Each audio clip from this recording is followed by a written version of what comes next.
मित्रों, रामायण में एक प्रसंग ऐसा आता है जब नारायण के वाहन गरुड़ को श्री राम के विष्णु अवतार होने पर संदेह हो गया था। ये वर्णन तब आता है जब श्री राम की सेना ने लंका पर आक्रमण किया और श्री राम के नेतृत्व में वानर और ऋषियों की सेना ने रावण के कई महारथियों का वध कर दिया। यहाँ तक कि कुंभकर्ण भी श्री राम के हाथों वीरगति को प्राप्त हुआ। तब रावण ने स्वयं युद्ध में जाने की ठानी, पर उसके पुत्र मेघनाथ ने अपने पिता को रोकते हुए कहा कि जब तक वो है तब तक उन्हें राजा होते हुए युद्ध में नहीं जाना चाहिए। मेघनाथ महान वीर था और उसकी गिनती एकमात्र अति महारथी में की जाती थी। संसार में ऐसा कोई भी अस्त्र नहीं था जिसका उसे ज्ञान नहीं था और उसके भी ऊपर वो तीनों महाशस्त्रों ब्रह्मास्त्र, नारायणास्त्र एवं पशुपतार्थ का ज्ञाता था। अपने पिता की आज्ञा लेकर वो युद्ध को गया और महायुद्ध कर उसने राम लक्ष्मण को नागपाश में बांध दिया। नागपाश के प्रभाव से दोनों भाई अचेत हो गए और समस्त सेना चिंतित हो गई। तब जामवंत जी ने बताया कि इस संसार में कोई और इस पास से उनकी रक्षा नहीं कर सकता।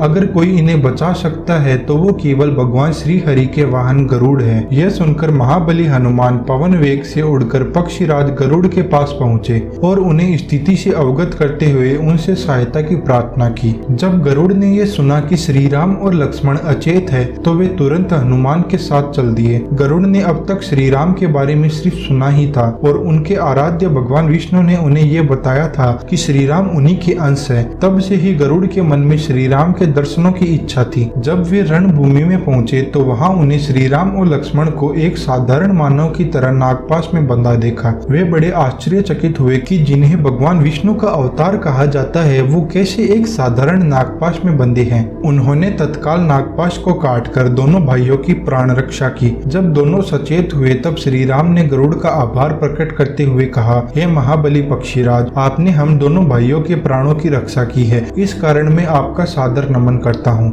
मुझे अपने प्राणों का मोह नहीं, किंतु आपने मेरे अनुज के प्राण बचाकर मुझ पर बड़ी कृपा की है। विष्णु अवतार श्री राम को इस प्रकार बोलते देख गरुड़ को पुनः आश्चर्य हुआ। वो अपनी शंका का समाधान श्री राम से ही करना चाहते थे, किंतु उन्होंने संकोच के मारे कुछ कहा नहीं और उन्हें प्रणाम कर वापस लौट गए। पर उनके मन में ये शंका उत्पन्न हो गई कि क्या सचमुच श्री राम भगवान विष्णु के अवतार है। वे अपनी शंका लेकर सबसे पहले देव ऋषि नारद के पास पहुंचे, किंतु उन्होंने गरुड़ को परमपिता ब्रह्मा के पास जाने की सलाह दी। जब वे ब्रह्मदेव के पास अपनी शंका लेकर पहुंचे तो उन्होंने हंसकर उन्हें महादेव के पास भेज दिया। अब वे महादेव के पास पहुंचे और भगवान शिव ने उनसे उनकी शंका पूछी। तब उन्होंने कहा, हे महादेव, आज जो मैंने देखा है उस पर मेरे मन में एक शंका उत्पन्न हो गई है कि क्या श्री राम वास्तव में मेरे प्रभु नारायण के अवतार हैं। महादेव ने मुस्कुराते हुए पूछा, ऐसा क्या देख लिया तुमने।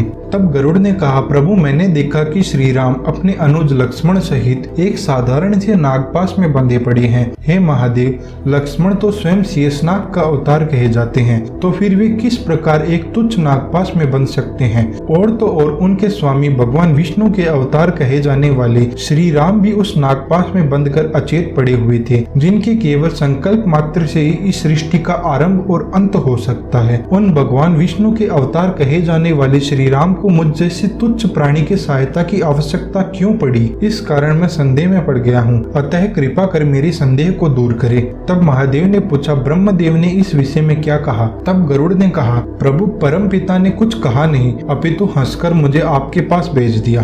तब महादेव ने कहा, वत्स, उन्होंने कोई उत्तर इसलिए नहीं दिया क्योंकि ये उत्तर देने योग्य प्रश्न ही नहीं है। राम पर संदेह करना स्वयं नारायण पर संदेह करना है। अतः तुम पृथ्वी पर जाकर मेरे भक्त काकभुसुंडी से मिलो, वो निश्चय ही तुम्हारे संदेह का निवारण करेगा। यह सुनकर गरुड़ पृथ्वी पर काकभुसुंडी के समक्ष पहुँचे, जो एक वृक्ष के नीचे राम कथा कह रहे थे। दूर दूर से आए विद्वान और महर्षि उनकी कथा सुन रहे थे। गरुड़ भी वहीं प्रतीक्षा करने लगे। जब कथा समाप्त हुई तो काकभुसुंडी ने गरुड़ को देखा और उनका स्वागत करते हुए कहा, कितने सौभाग्य की बात है कि मेरे प्रभु नारायण के सेवक महाबली गरुड़ मेरी कुटिया में आए हैं। कहिए मैं किस प्रकार आपकी सहायता कर सकता हूँ। तब गरुड़ ने उन्हें अपना संदेह बताया, जिसे सुनकर काकभुसुंडी ने कहा, पक्षीराज सावधान होकर सुनिए, मैं आपको श्री राम का वो रहस्य बताता हूँ जिसे स्वयं महादेव ने देवी पार्वती को बताया था और मैंने उस ज्ञान को सुना था। श्री राम निसंदेह श्री हरि के ही अंश रूप है। लंकापति रावण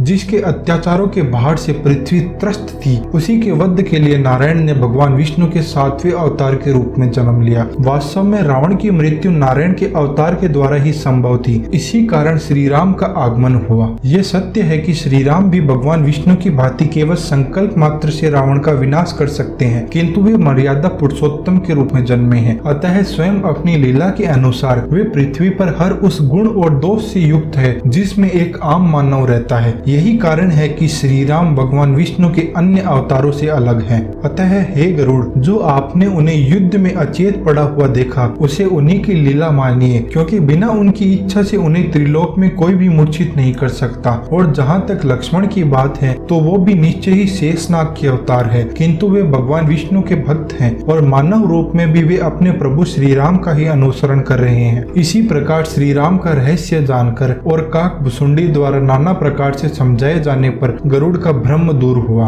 उन्हें अपनी गलती का एहसास हो गया और उन्होंने मन ही मन श्री राम से क्षमा मांगी। तो मित्रों, ये कथा आपको कैसी लगी ये कमेंट सेक्शन में जरूर बताइएगा, और ये वीडियो आपको पसंद आई हो तो वीडियो को लाइक कीजिएगा और ऐसी ही आध्यात्मिक वीडियो देखने के लिए इस चैनल को सब्सक्राइब कीजिएगा।